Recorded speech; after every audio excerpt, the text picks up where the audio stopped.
Hi, everyone. Welcome back to the final remix in our 2021 year-end series here. This is where I have pulled out like the best, the juiciest clips from this year's episodes, the season 1 episodes of the Shinah show. And this final remix is going to get really more concrete, right? We started, remix 1 was just what's standing in your way. Remix 2 is, okay, how do you get over that? Remix 3 is, okay, what are just like the first steps you can take towards actually launching the thing?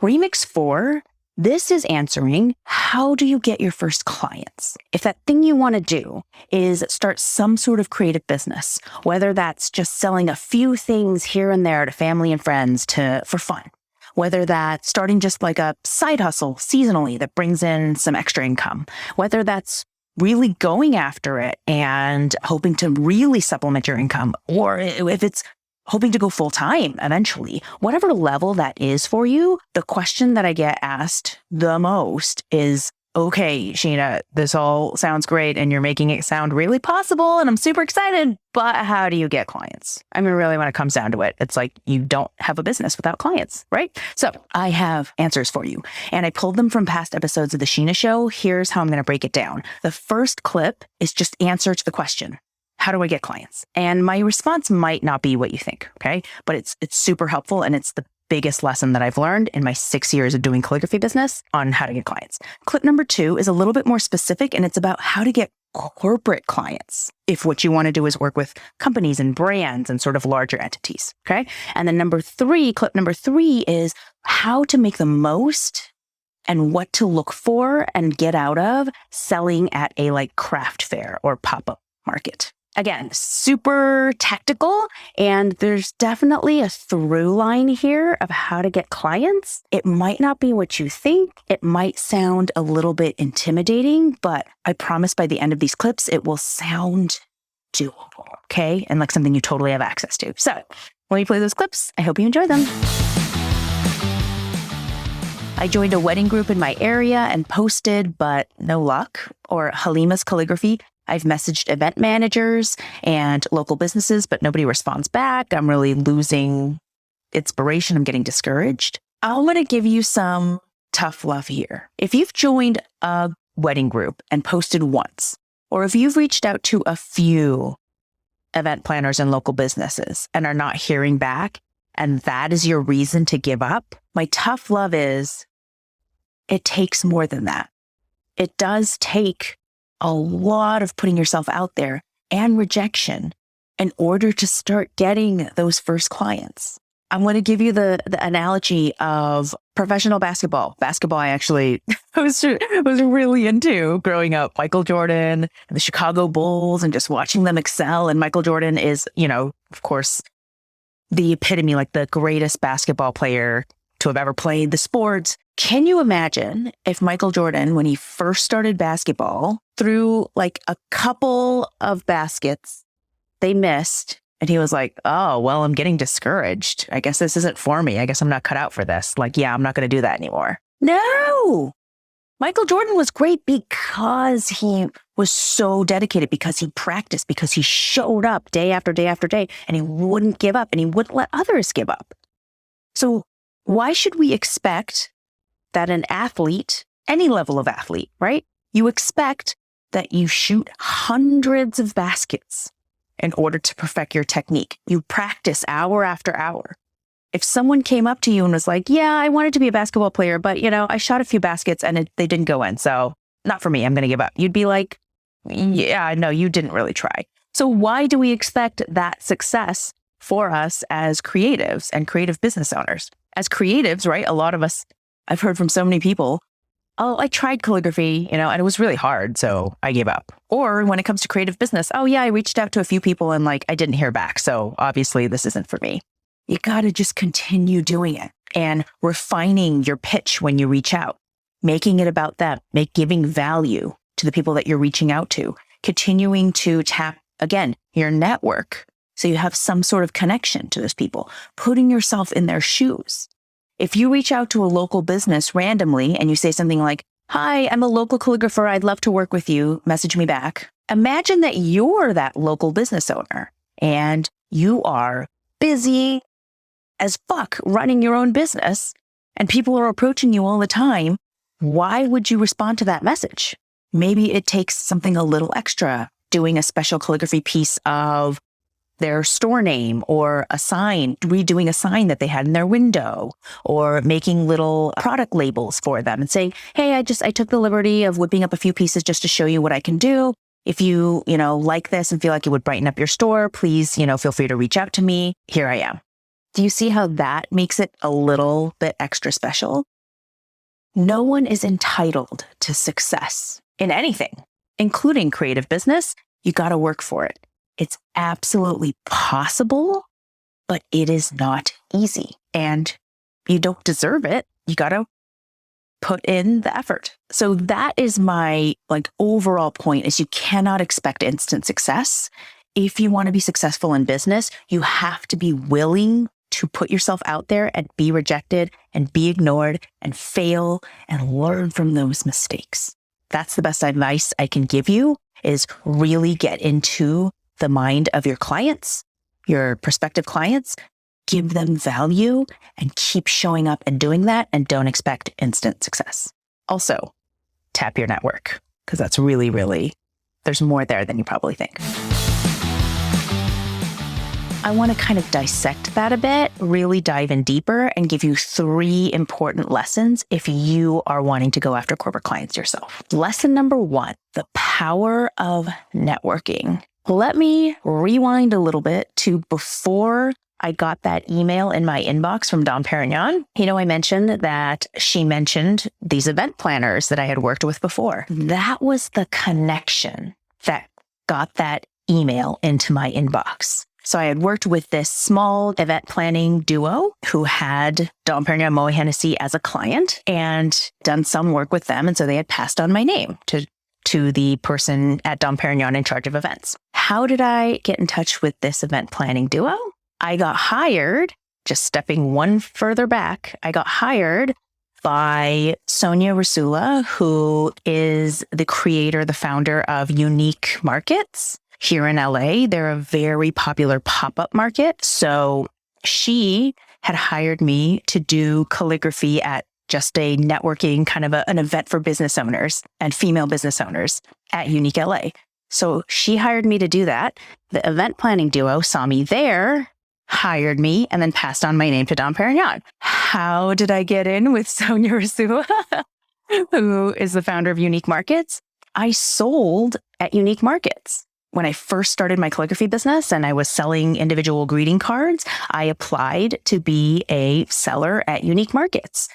It is not a cheap market to be a part of. It cost $800 just for my little table, just to have that for 2 days. But it's a really popular, chic, amazing market. So I knew I wanted to be a part of it.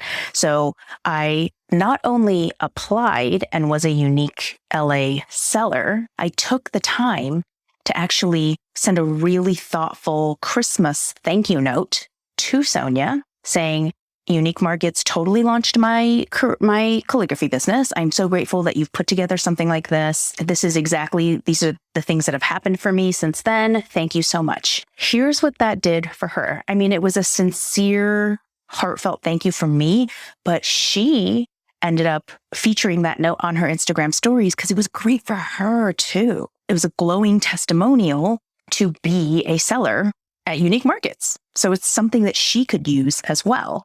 So that's how I kind of created a relationship with Sonia, just by taking the time to do that. It's not like I was planning to get to Dom Perignon. That wasn't my end goal, but that's how I got there. People telling people, connecting me to the next step, to the next step, to the next step. The end lesson is networking. Connecting with people in a genuine way is so, so crucial.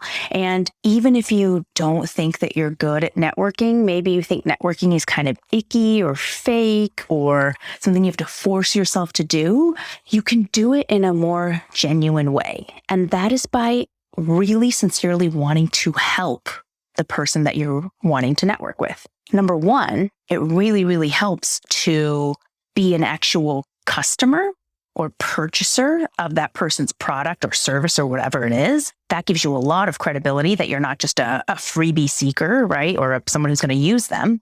And then taking the time to really offer them something that is going to be valuable for them will make such a huge impact. Second thing, it also doesn't mean you have to network with everybody around and go to events every single weekend and try really hard to get in with people. That feels really fake, right? But you can focus on trying to connect with people who are themselves really good connectors to other people. So people like Sonia, the creator of a pop-up market who is just so connected to so many other businesses and who holds events herself.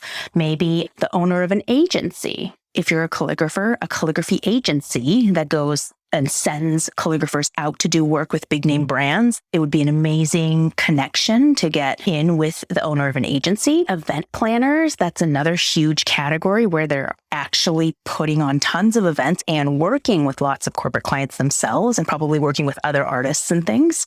Even the leaders of your local Tuesdays Together meeting. They know tons of people. So if you can think of networking that way, but really be sincere about it, purchase the product that the person has to sell. Show them that you're a genuine lover of what they do and try to offer them something that's valuable to them. So that was all of that was just lesson number 1, right? If you're looking to get corporate clients. Okay. Lesson number 2, what I have learned from working with Dom Perignon, owned by Moet Hennessy, from working with Johnson & Johnson, Anthropologie, Apollos, working with corporate clients requires a lot of flexibility. So that's lesson number 2. And flexibility in many different ways. Style, for sure, especially if you're a calligrapher or, if you're an artist even. Corporate clients tend to have their own style guidelines, their own brand sheets, their own fonts that they use for particular events and products. They might even have their own brochures that they've already made or flyers for events that they want you to match the style of. And this goes beyond calligraphy too, right? So it really, really helps you to be able to be flexible with style, to be able to produce a broad range of styles. Corporate clients also require a lot of flexibility when it comes to timing, especially if you're going to do events with this corporate client. A lot of guest lists get changed last minute, people get added, events get canceled, events get added on. They might change all of a sudden the color of the paper they want to work on. Corporate clients are putting on these things sort of fast and furious. So it really helps for you to be able to move along with them and show that you're very flexible and you will make their life easier, which leads me into lesson number 3. If you're going to go after corporate clients, you do have to have a level of professionalism and expertise to really work with them well. Here's an example. I mentioned working with Johnson & Johnson. Johnson & Johnson reached out and hired me to do calligraphy envelopes for their women's speaker series.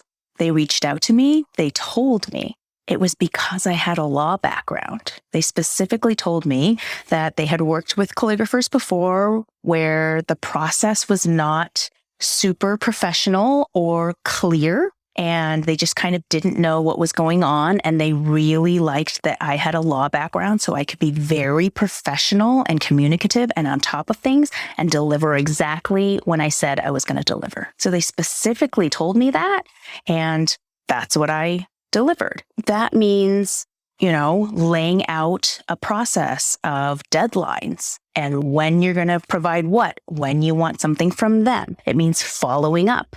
It means communicating when things are going to be delayed or whenever something goes in the mail. It's just matching, right, that corporate client's level of professionalism that they're used to from working in that corporate environment. And that will make their life so much easier when it comes to working with you, and that will make them want to continue working with you and giving you more projects. Because at the end of the day, you're not working with a corporation. You're working with an employee inside that corporation. It's just their job to find a calligrapher, put on this event, get all the pieces together, get the guest list, right? You're just one piece of their day job that they're doing. So you want to make their life as easy as possible. and you will continue to get referred and you will continue to get work. You also, right, for part of lesson 3, I said you should have a level of professionalism and expertise. So here's the expertise part. When a corporate client hires you, they will expect you to be the expert and tell them what kind of paper you might need for calligraphy, what colors are doable, how long the process will take you, what they need to provide by what date in order for you to do your job so it can turn around and you can get it to them by the deadline. They will expect you to know those answers because, again, the person working with you is just an employee of a company and they don't know anything about calligraphy. So they will lean on you and your expertise. I know that lesson 3, that last one, sounds especially intimidating. I don't want that to put you off completely. I'm not saying that you have to feel completely confident and like a complete expert and like you really got it down in order to work with corporate clients. Absolutely not. But you've got to be willing to put in the work, really dig into, okay, what would be a professional level of communication? At what stage should I communicate? If they email me, I got to email them back within the day. That would be the professional thing to do. If they ask questions about, what kind of paper they need, then I'm committed to looking that up and doing my research and maybe asking calligraphy friends or a community so that I can get back to them and look like an expert. It just takes a certain level of commitment. But trust me, when you get your first corporate client, you should not feel 100% confident because that means you waited too long, right? It will feel a little bit scary and like you kind of don't know what you're doing a little bit, but as long as you have that commitment to show up really professionally and as an expert, then that will rub off and you'll just learn so much from that first corporate client experience. This goes straight into my third just piece of general advice here. The point of these markets and fairs, a lot of times, is not to make money. So this ties back into the results that I got from the Unique LA markets that I did. I told you that a lot of times I would make just kind of break even. I would make my table fare back. I'd say like I did, I think I did 6 of these. And by the end, I would make, and holidays, I would make a little bit more, but I would make anywhere from $800 to $1,200 in overall sales for the weekend. And remember, the table fee was $800. And I had the cost of materials, right? Like my greeting cards cost something to print. The ornaments that I was selling, those cost something. The packaging cost something, right? All the bags that I used, for people buying things, that cost something, right? So the purpose, and I'm so, so glad that I realized this early on. I was actually talking to a vendor right next door to me, and they were saying, yeah, I'm just hoping to make my table fee back. The point of this isn't actually to like bring in a ton of money. You know what the point is? The point is to get your brand and your name out there. It's to start getting in front of people. It's to make connections, start building relationships.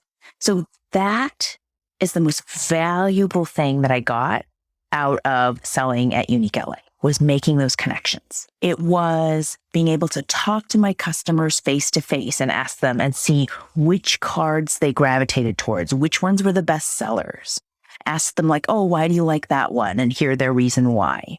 See what people like actually reached out and picked up and touched, what people weren't even interested in at all. It was to learn how to talk about my brand and my products and my process, and practice that so that I could tell people in the future really succinctly. I learned how to talk about my business and my brand in a way that appealed to people. And most importantly, I made connections with people who gave me amazing opportunities. An employee at Disney walked by, saw me, and ended up contacting me and asking me to teach a workshop to employees at Disney. That was amazing. I had business owners come and want to place a bulk order, so they could give gifts to each of their employees. I ended up making a connection with the founder, Sonia Rasula, the founder of Unique Markets, just by sending her a really heartfelt thank you Christmas card that year saying, I